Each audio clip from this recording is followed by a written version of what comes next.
Bonjour, chers amis, à cette émission de Foi et Télévision chrétienne, enregistrée lors de notre congrès annuel de 2018.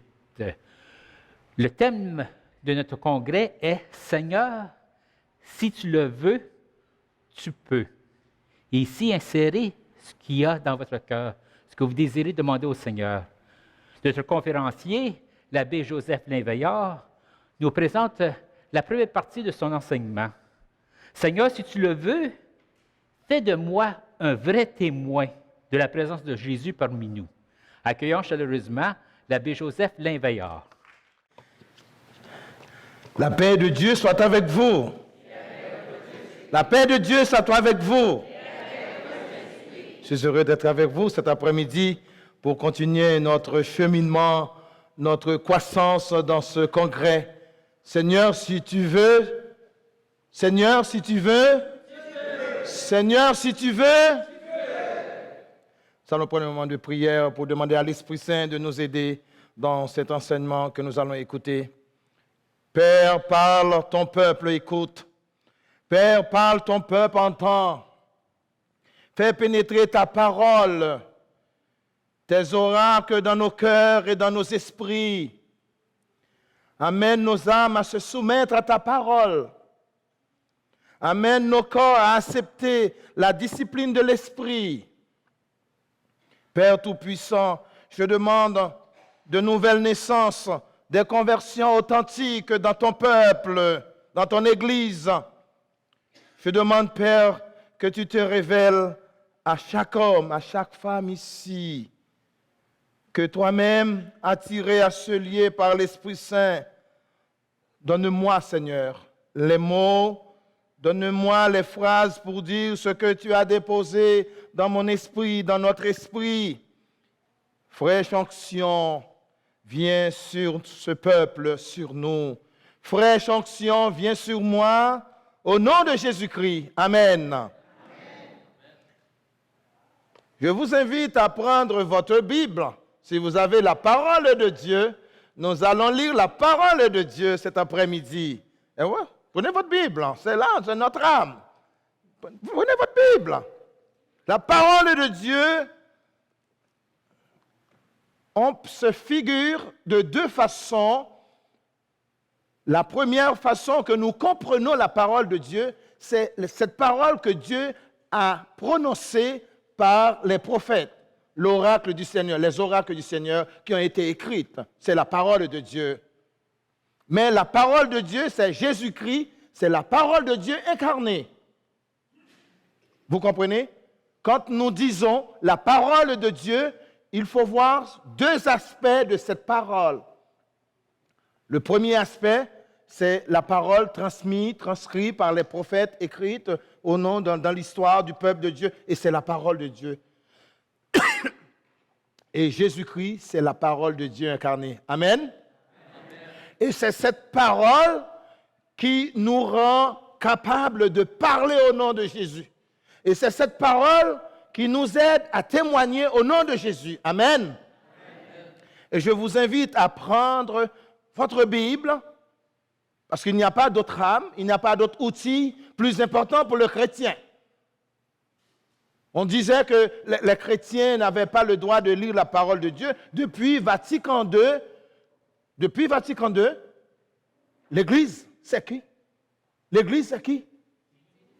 Répondez-moi! C'est nous, le peuple de Dieu!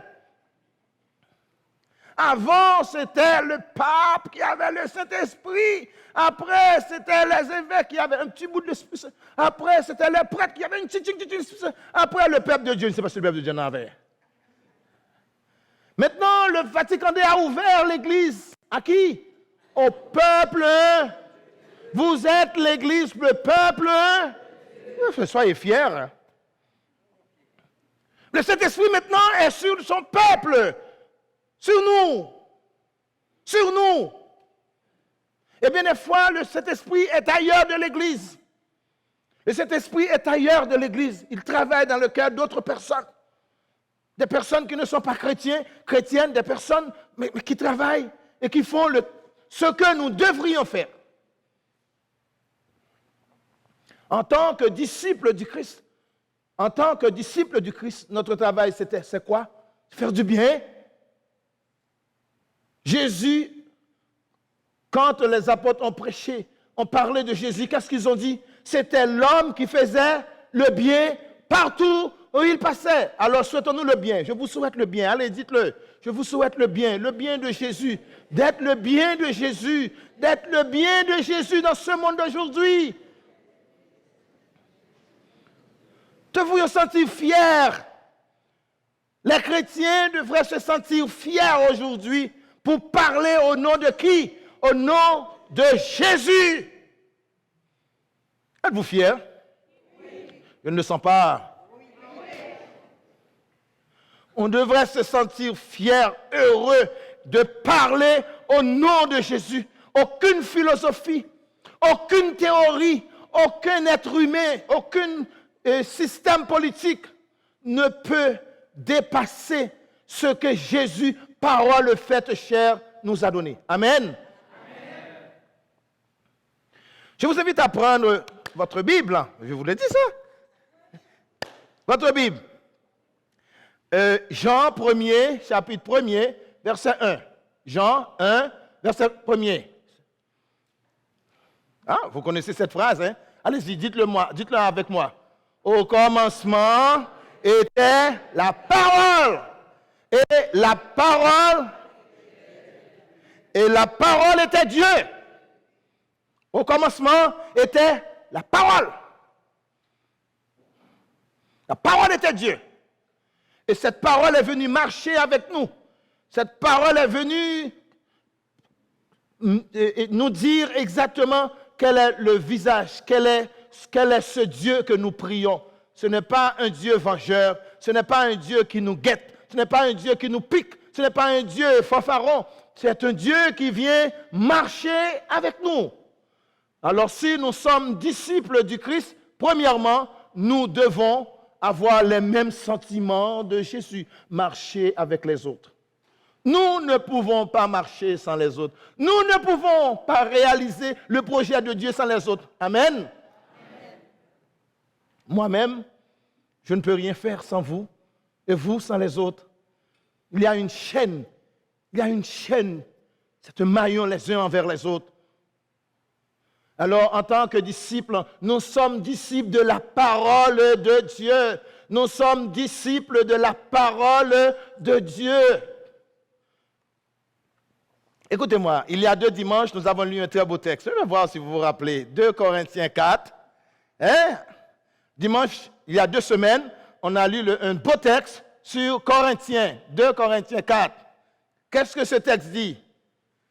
Je vais voir. C'est un texte important, capital. C'est un texte important, capital pour le chrétien, pour le missionnaire, pour les disciples du Christ. Allez. Il y a 2 semaines, on a lu ce texte à l'église, dimanche. J'ai cru, c'est pourquoi j'ai parlé. Répète avec moi. J'ai cru, c'est pourquoi j'ai parlé. Encore. J'ai cru, c'est pourquoi j'ai parlé. De quoi vous parlez? De quoi vous parlez? Toutes sortes de rababia, toutes sortes d'histoires. Mais Saint Paul, qui se trouve dans des situations difficiles, Saint Paul qui devrait témoigner auprès des autres ce que Jésus a réalisé dans sa vie, et il a commencé son texte. J'ai cru, c'est pourquoi j'ai parlé. Le chrétien doit parler. Le chrétien doit parler. Parler.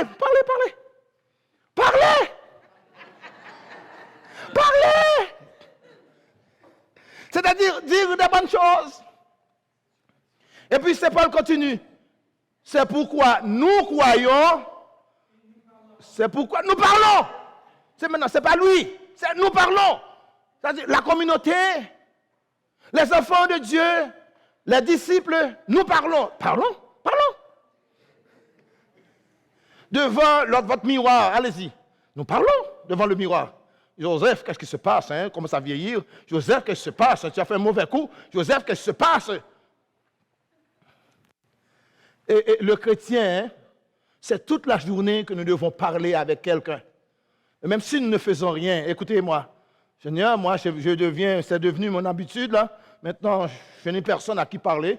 Je dis, Jésus, tu es là à côté de moi. Allons-y. Allons-y. Allons-y. J'ai parlé. Le monde, quand les chrétiens parlent, ont peur.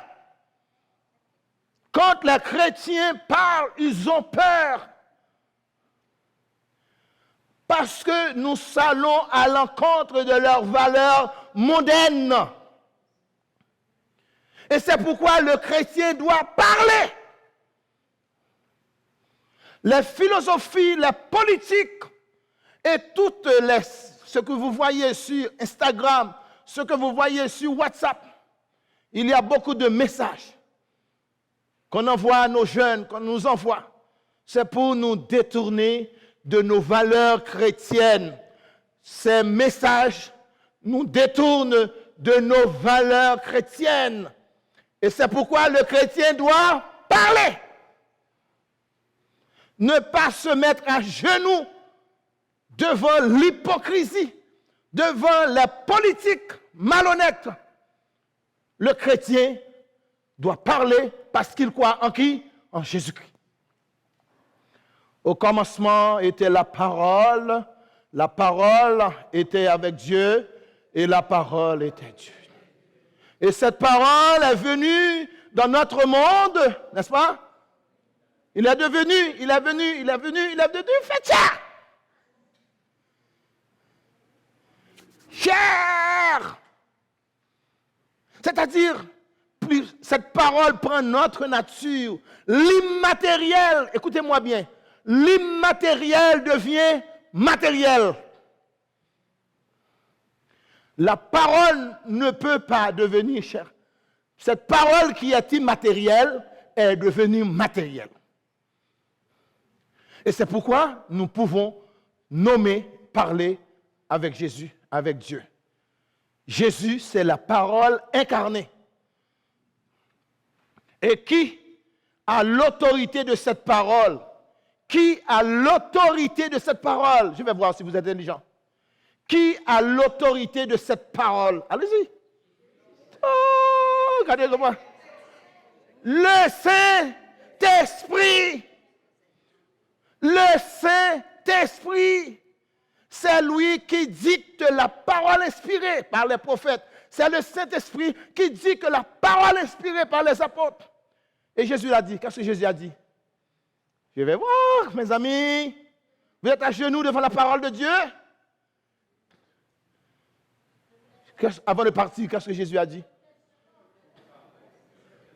Je vous enverrai l'Esprit Saint.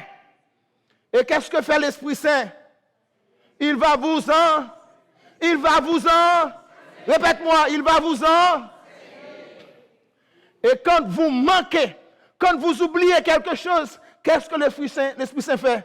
Il vous rappelle encore. L'Esprit Saint vous rappelle. Il parlera en vous. L'Esprit Saint parlera en vous. C'est pas vous, hein? C'est l'Esprit Saint qui est l'auteur. C'est l'Esprit Saint, comme une fois dans le Tridium, on avait parlé, le moteur là, le moteur qui fait bouger la machine, c'est qui? L'Esprit Saint. Il vous sera utile, il vous relèvera, il parlera en vous. Quand vous serez jugé, c'est qui viendra à votre secours? L'Esprit Saint. Qui va vous enseigner? L'Esprit Saint.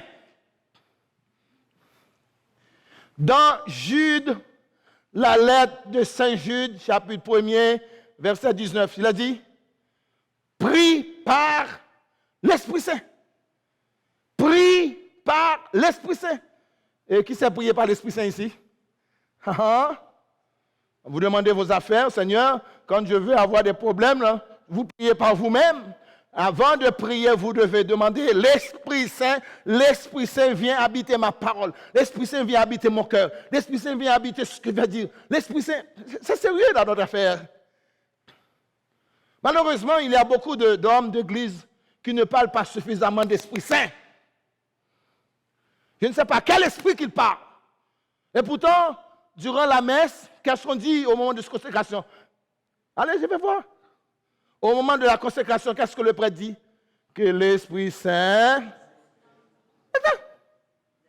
descende, consacre, sanctifie. On parle de l'Esprit Saint dans toute la messe, c'est l'Esprit Saint. Alors la parole de Dieu qui fait bouger le chrétien, la parole de Dieu qui nous conduit, qui nous fait aller vers les autres, c'est cette parole faite chair. Alors, deuxième texte que nous allons prendre, c'est 1 Pierre. Tout est accompli.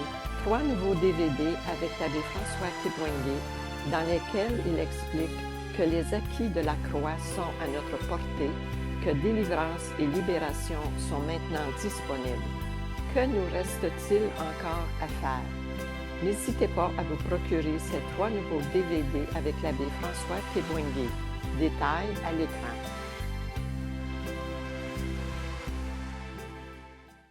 Par le Seigneur comme témoin et doit accepter au fond la mission en serviteur, en servante du Seigneur, un peu comme Marie.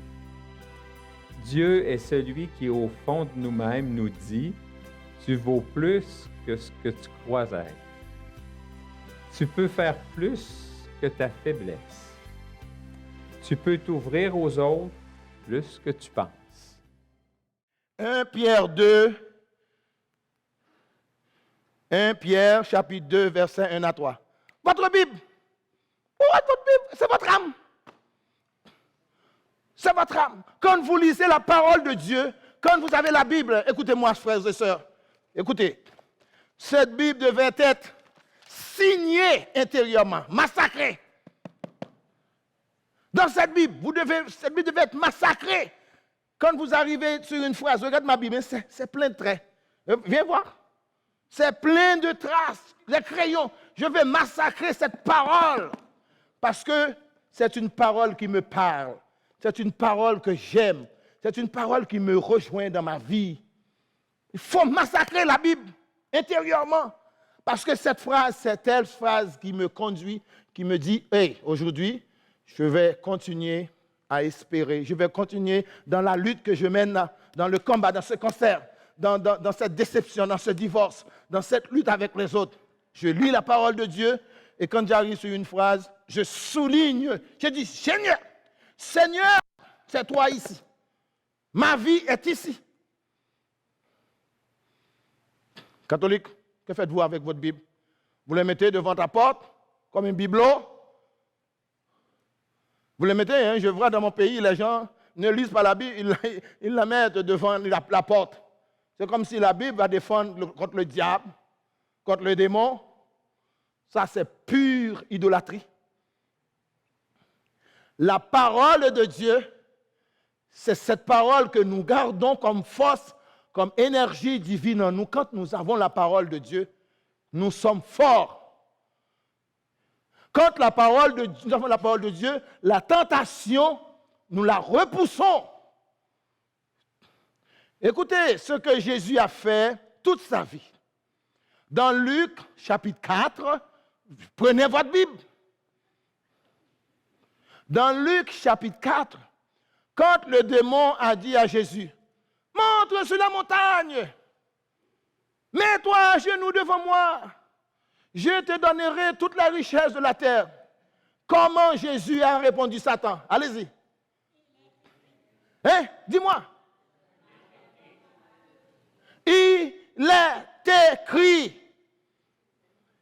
Il est écrit. Et Satan connaît la Bible aussi.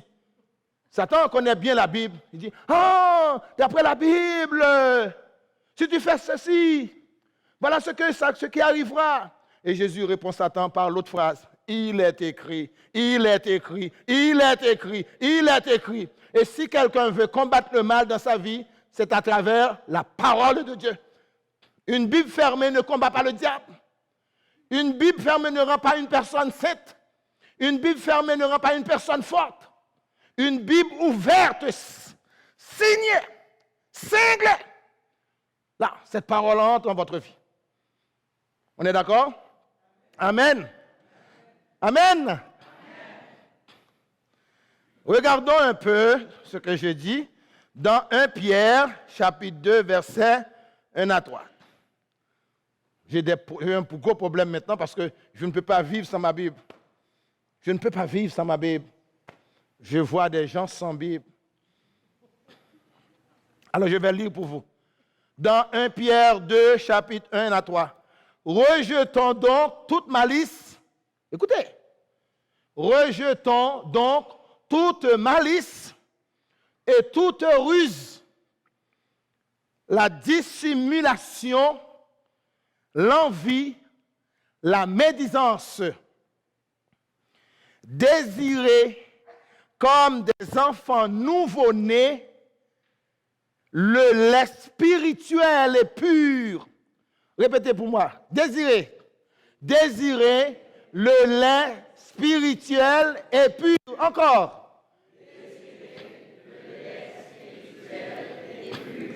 Afin que par lui, vous croissiez pour le salut. Vous croissiez. Écoutez, la dernière phrase. Si vous avez goûté que le Seigneur est bon. Allez, si la nourriture est bonne, on va reprendre un autre plat. Hein? Si le dessert est bon, on va reprendre un autre dessert. Oui ou non? Et puis Saint Pierre nous dit, si vous avez goûté que le Seigneur est bon, reprenez le lait spirituel et pur. Le lait. Avez-vous déjà lu cette phrase quelque part? Non? Regarde-moi des craies. Alors, rejetons donc toute malice, ce qui est mal, ruse, le démon, dissimulation, la fausseté, l'envie, l'orgueil, la haine, la médisance, dire du mal de son prochain. Et puis la phrase dit, désirez-vous comme des enfants nouveau-nés. Écoutez, cette phrase est très importante, comme des enfants nouveau-nés, nouvelle naissance, nouveau-nés, nouvelle naissance. Est-ce que vous êtes nés, vous êtes des nouveau-nés en Jésus-Christ? Aïe, aïe, aïe. Désirez le lait spirituel pur, le lait. Ce n'est pas le lait maternel, hein? Qu'est-ce que ça veut dire, le lait spirituel?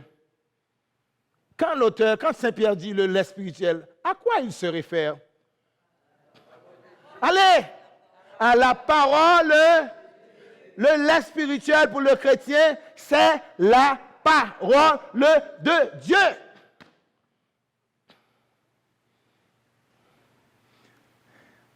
Bon, analysons un peu. Qu'est-ce que la conversion? Qu'est-ce que la repentance? Et qu'est-ce que une personne nouveau-née? Et ce que je vous dis aujourd'hui est très important parce que Saint Pierre nous invite à faire une volte-face.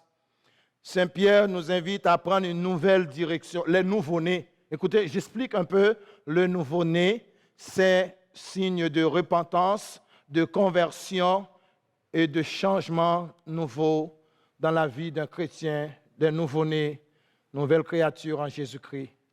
Trois choses qui vont ensemble, mais qui sont différentes. La repentance, la conversion et les nouveau-nés. La repentance, c'est de reconnaître le mal en moi. Je le dis, je dis, Seigneur, je suis menteur. Seigneur, j'ai le mal en moi. Seigneur, je suis. Alors, tu informes à Dieu ce qui se passe dans ton cœur. Alors, ça, vous avez une volonté. Ça prend une volonté personnelle pour changer. Ça prend une volonté personnelle pour évoluer dans une nouvelle ambiance avec Dieu. La conversion, c'est un demi-tour. Convertere. Je prends un demi-tour, je dis, telle philosophie, telle façon de vivre ne va pas avec ma vie. La conversion, c'est un demi-tour. Directement. Et une fois qu'on est repenti, qu'on est converti, ça arrive automatiquement une nouvelle naissance. Le lait spirituel, vous le désirez, la parole de Dieu. Deux personnes qui s'aiment, écoutez, aiment rester, passer ensemble du temps.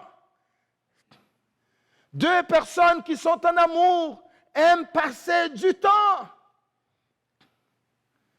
Ils veulent tout dire. Blablabla, sans rien dire. Toutes sortes de choses. Parce qu'ils s'aiment. L'enfant qui vient juste de naître naturellement, quand il sort du ventre maternel de sa maman, on le met sur la poitrine. Hein? Maman n'a pas besoin de dire à l'enfant, viens. L'enfant lui-même va chercher où se trouve le sein. Il va téter. Naturellement. Alors quelqu'un qui reçoit une nouvelle conversion et devenir une nouvelle naissance en Jésus-Christ, automatiquement quelqu'un cherche le lait spirituel. Le lait spirituel. Le lait spirituel. Amen. Amen. C'est que c'est nous qui décidons de faire un avec lui ou de ne pas faire un avec lui. Qu'est-ce qui se passe? À quel moment est-ce qu'il ne peut plus faire un avec nous? Quand nous choisissons le mal, le péché, la faute. Quand nous choisissons donc que la chair prenne plus de dessus. Ça prend donc une décision initiale. Par le Seigneur comme témoin et doit accepter au fond la mission en serviteur, en servante du Seigneur, un peu comme Marie. Dieu est celui qui, au fond de nous-mêmes, nous dit « Tu vaux plus que ce que tu crois être. Tu peux faire plus que ta faiblesse. Tu peux t'ouvrir aux autres plus que tu penses.